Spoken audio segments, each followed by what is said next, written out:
hoş gelmişsiniz benim yeni YouTube vloguma. Hani niye ufeliyorsun hemen?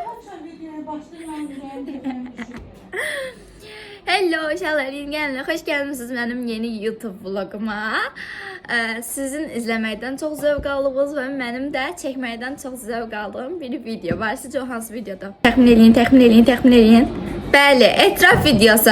Etraf videosunu izləməyi çox sevirsiniz. Mənə deyirsiniz, Aylin etraf part 2, Aylin etraf part 2. Mən də etraf videosu çəkməyi çox istəyirəm. Yəni doğrudan xoşum gəlir etrafları baxmaqdan. Ona görə bir dənə belə bir post atdım. Dedim ki, etraflarınızı yazın, etraflarınızı oxuyacağım və siz də etraflarınızı yazdınız. Köhnə postumda da və köhnə etraf videom part 1-də də əslində etraflarımız var, oxumadıqlarım. Amma onları da oxumayacağım. Onları təzədən çünki tapmağım çətin olacaq. Bilmirəm hansıları oxumuşam, hansıları oxumamışam. Ona görə bu yeni postumda yazılan etrafları oxuyacağım sadəcə. Part 3 istəsəz videonu like atmağı və yorumlarda part 3 istəyirsinizmi onu yazmağı unutmayın. Bu video nə qədər çox bəyəni alsa part 3 o qədər tez gələcək. Onda başlayıram. Onda etraflarımızı oxumağa. Heç birini oxumamışam daha öncə. Hamısına like atmışam amma heç birini oxumamışam.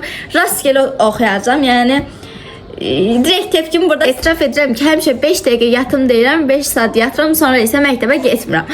Bu məncə hər şagirdin, hər Azərbaycan gəncinin və hətta bütün dünyada şagirdlərinin başına gələn bir hadisədir. Mən də eləyəm 5 dəqiqə yatım, sonra duram bir baxıram ki, uca saat məktəb vaxtından keçib. Yəni bu hamıda elədir məncə. Etraf. Bəzən soyucusunun qarşısında 5 dəqiqə dururam. Nə axtardığımı özüm də bilmirəm. Sadəcə həyatla üz-üzə gəlirəm o anlarda. Bu da mənim başıma çox gəlir.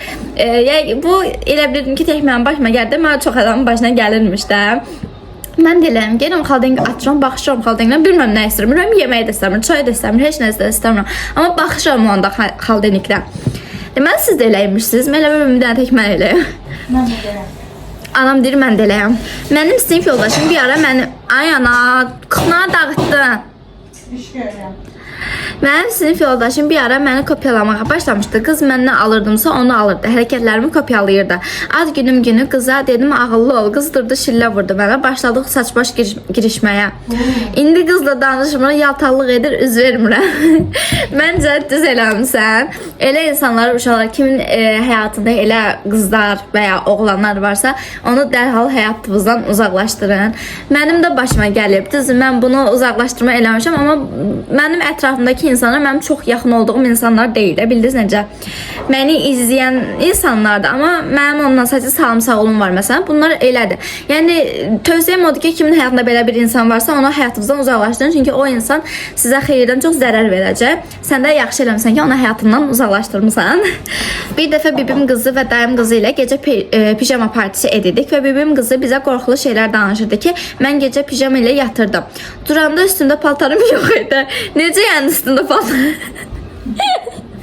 Üstündə necə paltarın yox idi? Kim sənin paltarımı çıxardı üstündən? Nəysə dayan. Duranda üstündə paltarım yox idi və biz gecə bizdə qaldıq. Səs yazma qoyduq. Səhər 4:30-da kimsə səs yazmada bibim qızının yavaşca adını çəkirdi. Və biz o səsi bir dəfə dinləyə bildik. Sonradan o səs gəlmədi və bu söhbət olandan sonra heç kimə danışmamışıq. İlk dəfə bura yazdım. Adımı oxumasını sevinərəm. Bunun haqqında nə deyəcəyim haqqında heç bir fikrim yoxdur. Başıma heç belə bir hadisə gəlməyib. Əslində 3-4 dəfə istəmişəm belə bir səs yazma qoyum otağa, amma qorxmuşam eləməyə.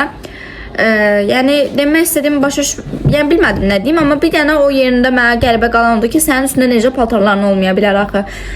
Yəni bəlkə deyirəm dayın qızı idi ya da bibin qızı. Yox, dayım qızı və bibim qızı da. Bəlkə onlar sənə zararət edib koftabı, şalvarı zadıb çıxardıblar. Yəni Mən olmasaydım olmazdı. Nəysə, biraz mən Bir də yiyəcəm. Hey ya! Bu tərəfdə nə yiyəcəm? Başlaşmadım. Allah sizə səbir versin və inşallah bir də belə bir hadisə olmaz. Etraf. İbtidai sinifdə həmişə nənəm bizdə olanda get dərslərini öyrən deyirdi. Mən yalandan yatmış numarası eləyib öyrənmirdim. Bunu eləməyən məncə şagird yoxdur da. Özərindən də ibtidai sinifdə bunu məncə eləməyən yoxdur. Mən indi də eləyəm hətta. Keçən dəfə məsəl üçün anam mənə dedi ki, Alyon dur dərslərə getdim, belə uzandım, yatdım, dedim ki, başım ağrıyırdı. Amma doğrudan həmən gün başım ağrıyırdı. Bir gün dərsimiz boş idi, koridorda qaçırdıq. Birinci mərtəbəyə düşməyə toy var desən aşağıda. Bir gün dərsimiz boş idi.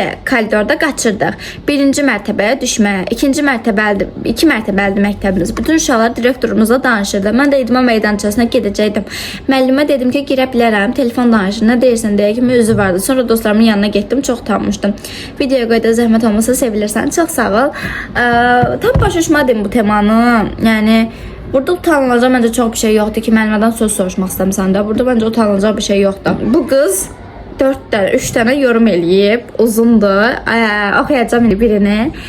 Bir dəfəsində uşaq idim, sinifdə uşaqlar bir-birinə söyüş göstərirdilər. Hər kəsə özür istəyirəm, bizim sinif tərbiyəsizdir.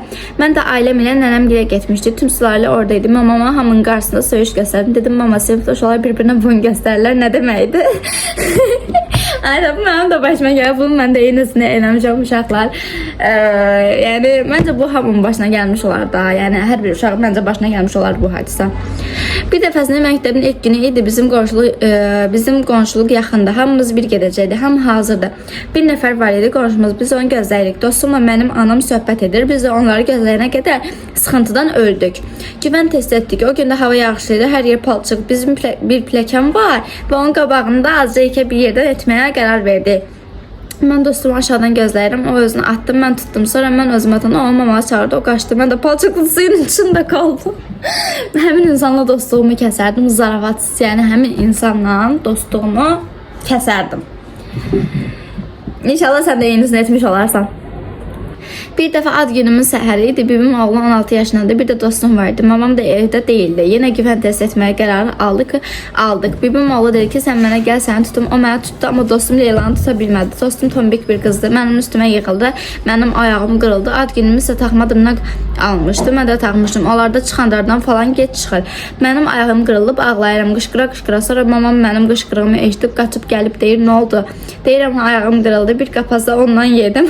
Sonra dostum özünü günahlı hiss etdi, evə getdim. Mən isə həkimə yox, babam gilə getdi. Babam elə etdi, belə etdi, düzəltdi. Qısaca hər güvən testində mənə bir şey olur. Aliş, mənim yorumumu da oxuyarsan, sevilirsən. Çox sağ ol. Bu güvən testini mən də çox eləyirəm. Çox şükür indiyənə qədər mənim başıma heç nə gəlməyib. Sən də yəqin ki də tövbə eləmiş olarsan güvən testinə. Çünki güvən testindən çox artıq güvən testinə güvənməməyə başlamısan da. Yəqin mən olsam güvən testinə güvənməməyə başlayaram. Allah şəfa versin. Etiraf. Bir dəfə sinifdələr sinif müəllim yanına getmişdim. Mən sinif yoldaşlarımla deyirəm ki, bəsdir da, gəlin gedək, axırda qovdu bizi, sevilirsən. Çox sağ ol. Müəllim qovdu sizi. Yəni, məncə qovmaq olmaz. Sadəcə, yəqin dərs vaxtı olduğu üçün yəqin sizə bəlkə deyib ki, gedin dərsiniz elin başa. Nə deyim buna, belə bir şey nə deyim bilmədim. Deməli, bir dəfə mən məktəbdə idim və məktəb bağlanmışdı. Biz çıxırdıq, qabağımıza bir adam çıxdı və dedi ki, gəlin sizə evə aparım. Biz qorxduq və mənim də yanımda telefon var idi. Zaretka bitmişdi və zəng edə bilmədim. Kişi oradan bizə baxırdı, saqqallı idi. Mən də tanımadım, maşının yanına getdim və elə bildi ki, atamdır və həm maşını olan kişiyə dedim və o məni xilas etdi. Yaxşı ki, eləmisən, yəni indiki çox uşaq belə şeyləri dərk etmir və inanırlar. Ona görə də başlarına pis hadisələr gəlir. Yaxşı ki, ağıl etmişsiniz və tanımadığınız bir maşının yanına yaxınlaşdınız. Amma tam fərqlisi olub, o tanımadığınız maşında pis bir insan çıxa bilərdi. Yəni Allah sizi qoruyub, inşallah bir də başınıza belə bir hadisə gəlməz. Anamın tapşırdığı bəzi işləri bacıma deyirəm. Elə bilir ki, özünə tapşırır. Kəş mənim də bacım olardı, mən də eynisini eləyərdim. Bir gün xalam gildəydim və onlarda qaldıq da. Anam gilinin üzr yeri çıxdı. Gecə saat 11-də ora getdilər. Amma ora yaxın idi. Evdə mən və xalam qızı var idi. Biz ikinci mərtəbəyə çıxmaq istəyəndə qapı döyüldü və qapının qlazokundan baxdıqda siqan durmuşdu. Yanında da balaca bir uşaq var idi. Sonra cəhd etdi ki, içəri girsin. Amma xalam qızı içəri girməyə qoymadı. Sonra qışqıra getdi. Ana, belə bir şey adam nə deyə bilər? Deyir ki, etraf yazıda. Bir gün xalam gildəydim və onlarda qaldıq. Anam gelin üzr yeri çıxdı. Gecə saat 11-də ora getdilər. Amma ora yaxın idi. Evdə mən və xalam qızı var idi. Biz ikinci mərtəbəyə çıxmaq istəyəndə qapı döyüldü və qapının qlazokundan baxanda siqan durmuşdu. Yanında da balaca bir uşaq var idi. Sonra cəhd etdi ki, içəri girsin. Amma xalam qızı içəri girməyə qoymadı. Bir gündə sən də yanında. Sonra qışqıra getdi. Nə deyim? Heydən əməl edin. Ya, yaxşı bir şeydir. Elə adamlara çox qapı açmasınlar. Elə insanlar heç vaxt qapı açmayan uşaqlar. Nə olur olsun, kim olur olsun. Allah ata evdə yoxdursa, heç kimə qapı açmır. Bəli, anamız atamız əgər evdə yoxsa heç kimin qapı... Sen desin ki, aman göndərir, nə bilim nə, heç nə, inanmır. Daim mənim heç nə deməyimə ehtiyac qalmadı, mama dedi hər şey. Bir dəfə qardaşımı yalandan Instadan trolləmişdim. Öyrəndi və rəhmətli oldum. Səni çox sevirəm. Çox sağ ol, mən də sizi çox sevirəm. Keş, yəni bunları mən də eləyə bilərdim. Keş mənim də bacım, qardaşım olardı da, onu mən də trolləyə bilərdim də. Gəlib videoda da danışdım ki, bəs fizikanı heç sevmirəm. Fizikadan başqa bütün dərs oxuram. Bir də gəldi yazdı ki, Aylin fizika yazı sənə baxırdım. Nəysə, yəni mən aydın məsəl üçün fizikadan deyək ki, pis qiymət aldığımda onu ağartmağa da qorxaram. Bilmirəm niyə mən eləyə bilmirəm. Uşaqlar, biz çox saf bir insanam da mən. Yəni elə nəsə eləyə bilmirəm. Etiraf deyil əslində. Biraz ən çox xoşuma gələn blogerlərdən birisən Aylin. Sənin mehribanlığın, səmiyyətin çox xoşuma gəlir. Ya, çox sağ olun. Kimsə yaşım soruşanda biraz yüksək deyirəm. 15-16 deyirəm. Bu məndə də elədir. Hətta bunu mən çox yaxından izləyənlər bilər. Mənim şəxsən indi 14 yaşım var. Amma kim məndən yaşım soruşur, deyirəm 15 yaşım var. 14'ü təzə tamam eləmişəm. 14'ü tamam eləyəli bir ay olub. Qayıdıb duram, kim məndən yaşım soruşur, qayıdıb duram 15 yaşım var. Ən sevdiyim aktivite Instada fake hesabla birisini trolləməkdir. Adını düşməsin, adını düşməyəcəyini narahat olma. Bu mənim də ən sevdiyim aktivitedir. Həyatımda çox eləmişəm düzü bu aktivitəni. Bir dəfə eləmişəm ya da 2 dəfə eləmişəm, o da dostumla eləmişəm.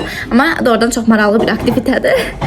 Nəysə, inşallah bugünkü etiraflarımız bu qədərdir. Etiraf partisi istəsəniz onu yorumlarda yazmağı unutmayın. Sizləri çox sevirəm. Öpürəm hamınızı. Bay bay. Abone olmağı, like atmağı və bildirişləri açmağı unutmayın. Bay bay. Bu qışqırmaq mütləq olur. O qışqırmaq mütləq olmalıdır.